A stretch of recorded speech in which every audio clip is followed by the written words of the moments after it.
Hi everyone, my name is Daquan Johnson. I'm an MD PhD student at the University of Maryland School of Medicine. And today in MD PhD Explained, I want to give you a brief overview in under 5 minutes exactly what is an MD PhD, what does the training look like, and also what are the typical career options that come afterwards. So the first thing is a person who has both an MD and a PhD is typically referred to as a physician scientist, simply just because these individuals are typically capable of caring for patients in a clinical setting in addition to conducting research either in a basic, translational, or clinical sense.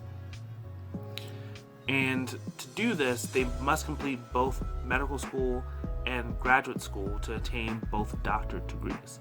And I guess it's also important to note that a physician scientist does not have to be an MD PhD, but typically students who pursue and get both of these degrees are physician scientists.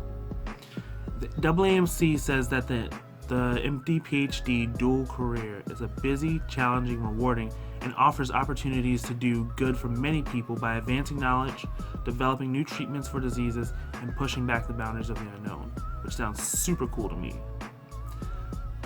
So, to do all of that fancy stuff, there is a lot of training that comes involved with getting both of these degrees. And despite it being a long training process, surprisingly, there's more than one way to get there and get both of these degrees. The simple way of thinking about it is you can do both separately, and many people in the past have done that, even some of the directors of these programs.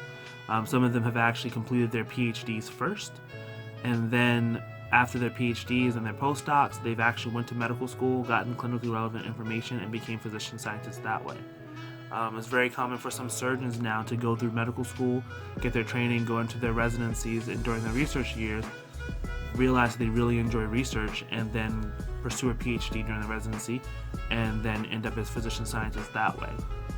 And there are some people who actually have full-blown careers elsewhere doing different things and then realizing they want to have an impact on people in the life sciences, come back to programs like the one I'm attending, where we pursue both the MD and the PhD at the same exact time for a more integrated and more integrated experience in learning how to combine your clinical and your research training. But nonetheless, what it boils down to is we have to take the United States medical learning examinations, all 3 steps. And then we also have to complete the graduate curricula and requirements at each institution, which varies depending on which school you go to. And then I guess the last thing I said I was going to talk about is what are the typical career options, although the career options for people with both degrees are pretty wide open. So if you look at the data, about 75% of students that graduate from dual degree MD PhD programs, they tend to end up in academic medicine or pharmaceutical company positions.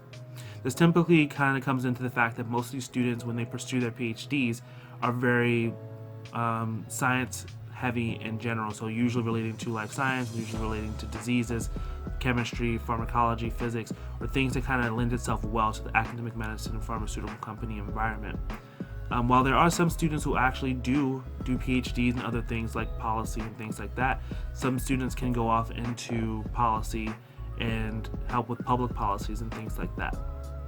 But the vast majority tends to find themselves into academic medicine or pharmaceutical positions. And if you look at the AAMC website, it says, despite the time commitment, it's important to recognize that the professional progress following an MD PhD training can be swift, and the years of training truly represent a time of great personal as well as professional growth.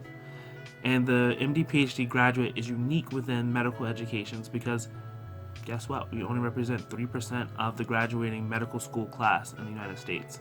So it makes us really rare, for a pretty good reason, because we're trained in a much more integrated way, we're trained to solve problems in a very different way, even treat patients in a very different way. And I think that adds value and allows us to have a lot of flexibility in terms of the impact that we can have in the world. And so hopefully with that, you have a pretty good brief overview of understanding what an MD PhD is, how you approach it, different pathways to getting both degrees, and where most of the people with these degrees end up. And I'll hopefully be making a video on each of these individual topics and fleshing out exactly what happens in each of these pieces. And I look forward to hearing from you in the comments and seeing you in the next video. Alright, see you later.